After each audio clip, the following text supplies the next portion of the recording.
Welcome, guys. Welcome back to my channel. And if you are interested in self development, working from home, and entrepreneurship, you are at the right place.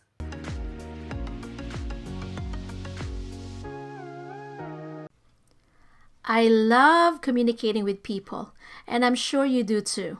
And sometimes we get so carried away by the spur of the moment as we try to go on and speak too much without being careful with the words that come out from our mouth. And I'm guilty of that.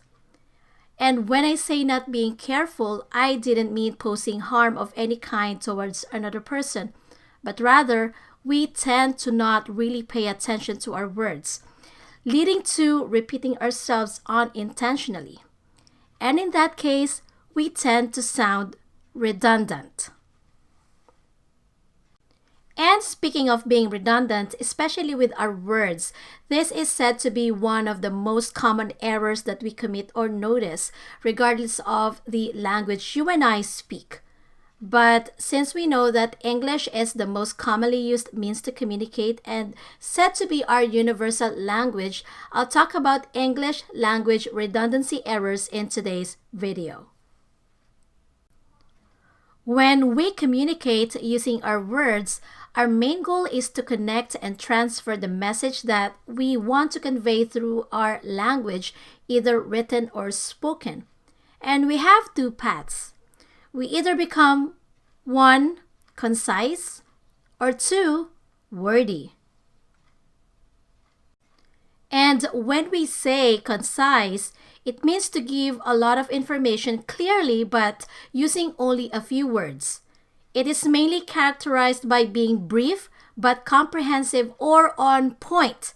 This is useful in business proposals and journalism.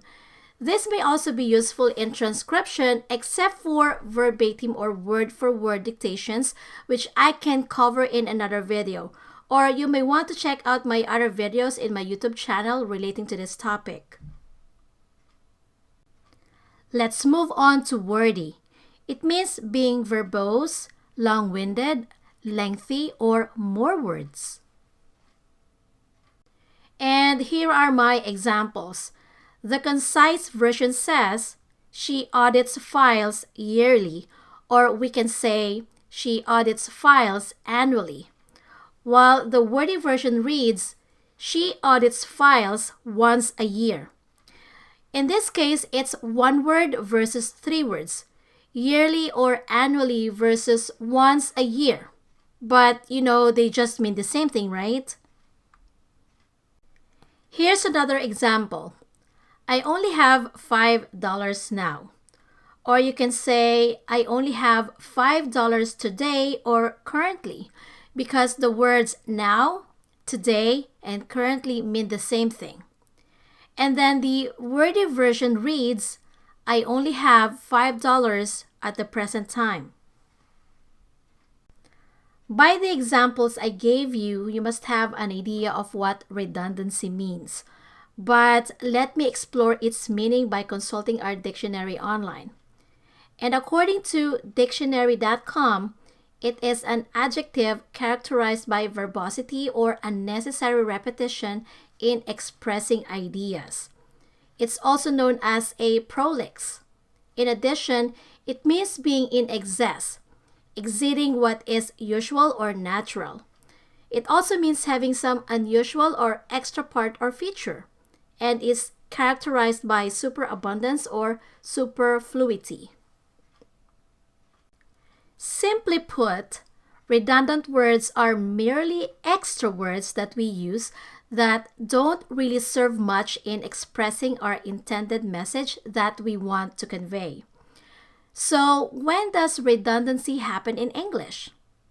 Well, it happens when an adjective is added to a verb or noun that means exactly the same thing, especially when the speaker or the writer tries to emphasize or explain more about something which we often overlook. For example, the word although. It is a concise word, and it can be translated to its wordy version, which is in spite of the fact, but they mean the same thing. Here are some common examples of redundancy in our English vocabulary that we often use. Added bonus. A bonus by definition already means something added. Close proximity. To be in proximity to something means to be close to it. Future plan. All plans pertain to the future. Free gift. If it's not free, then it's not a gift. Sum total. These words are synonyms. Pleonasm and tautology. These are two concepts that I'd like to talk about more as we discuss redundancy errors.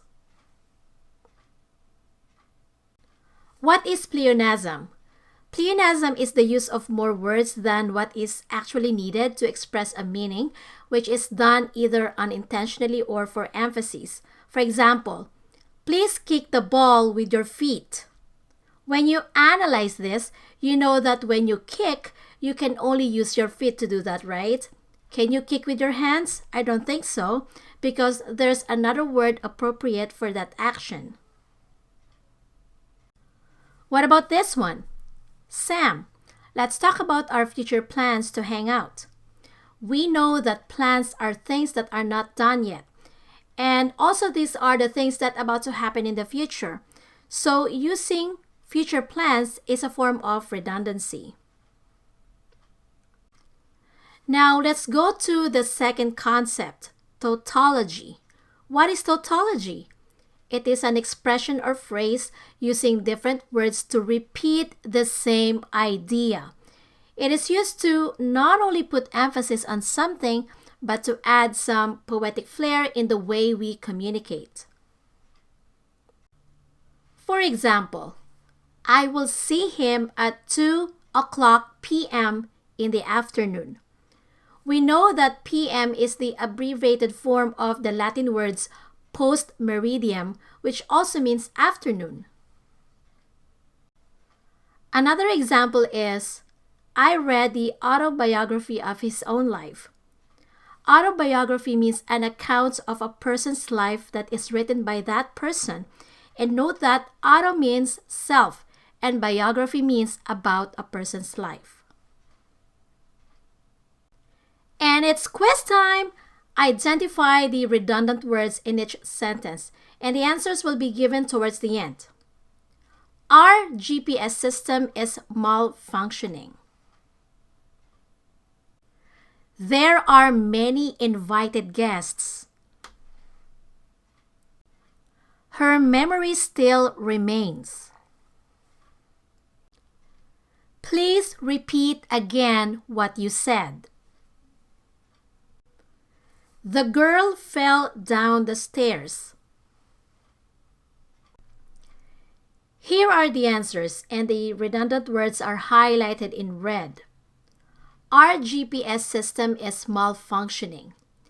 GPS means Global Positioning System. Thus, we cannot have another word system after that because it will read as Global Positioning System system. There are many invited guests. We know that guests are people who are being invited to an event, or else they are called gate crashers or trespassers, right? Her memory still remains. We know that if something remains, it means it's still there or is still in place. Therefore, the words still remains are redundant. Please repeat again what you said. To repeat means to reiterate or do again a certain action. The girl fell down the stairs. The act of falling is in the direction of going down because there's no such thing as falling up. Therefore, fell down are redundant words. In summary, I cannot truly say that all redundant words are mistakes or errors because a speaker or a writer may have intentionally used redundant words to emphasize something or to add some style to the way he or she communicates. Of course, except for some really obvious errors just like what you see in your slide now. ATM machine, and brief summary. And here's my take. To be an effective communicator, I'd go towards being concise rather than being wordy because I want people to not get confused with my message and I want to be on point. And this is what I believe. Less is more. So again, I invite you to please subscribe, like, and share this video so you will be notified of the information I'm going to be sharing in the near future. And I'll see you again next time. Godspeed!